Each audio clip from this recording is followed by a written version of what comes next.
Kenapa masih sedikit di antara kita yang mendukung channel-channel dakwah yang ada? Bukankah itu pahala besar buat antum semuanya? Misalnya di YouTube dengan subscribe, like, loncengnya, diberi komentar positif di TikTok, di Instagram, di Telegram, di mana saja. Kenapa media-media yang menyebarkan sunnah-sunnah Nabi SAW tidak didukung? Mungkin antum dengar, mungkin antum nonton, mungkin antum dapat cuplikannya, tapi kenapa tidak diberikan dukungan? Kenapa malah banyak media-media yang tidak cenderung kepada dakwah ini malah didukung, malah ditonton, malah didukung dengan dukungan-dukungan finansial, disebarluaskan misalnya diantaranya. Akhirnya kita ikut serta dalam dosa bersama mereka.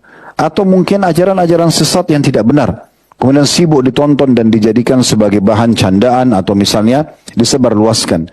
Kenapa tidak diberikan dukungan-dukungan? Padahal modalnya hanya sekedar memencet dengan jari kita saja. Tidak ada hubungannya sama finansial. Tapi bagaimana kita pikirkan bahwasanya dakwah itu bisa menyebar. Berapa banyak orang yang dapat hidayah dari saya. Apalagi antum tidak sibuk untuk menyusun materi, tidak sibuk untuk memikirkan suka dukanya dakwah, kalau diserang, disalahkan dan segala macam. Tinggal modal untuk mendukung saja. Berapa banyak channel-channel dakwah sunnah yang menyampaikan sekarang agama Allah Subhanahu wa taala, kesempatan tinggal ditunggangi untuk mendapatkan pahala. Itu sayang sekali. Kalau hanya sekedar ngikutin atau lihat tanpa ada dukungannya. Dukungan itu sangat penting. Sebagaimana Allah sebutkan dalam surah Al-Maidah, surah nomor 5, di ayat 2-nya, Allah Subhanahu wa taala mengatakan di potongan ayat, wa ta'awadu 'alal birri wat taqwa. Saling dukung-mendukunglah dalam kebaikan dan ketakwaan. Nah, di antaranya seperti ini, dukung-mendukung dalam masalah dakwah. Daripada antum datang tablik akbar seperti ini sendirian, kenapa enggak di-share?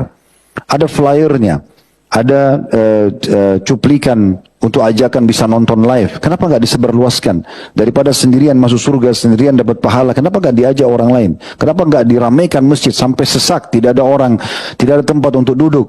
Sementara orang-orang muslim masih banyak lalai, mereka penuhi mal-mal, mereka penuhi pasar-pasar, dan tidak cukup dengan itu saja. Bukan hanya karena belanja, tapi kebanyakan mereka juga membuang-buang waktu dan maksiat kepada Allah. Kenapa kita nggak rangkul saudara-saudara kita itu untuk kita ajak misalnya? Itu contoh saja. Dan berapa banyak peluang-peluang amal soleh yang lain yang bisa kita lakukan.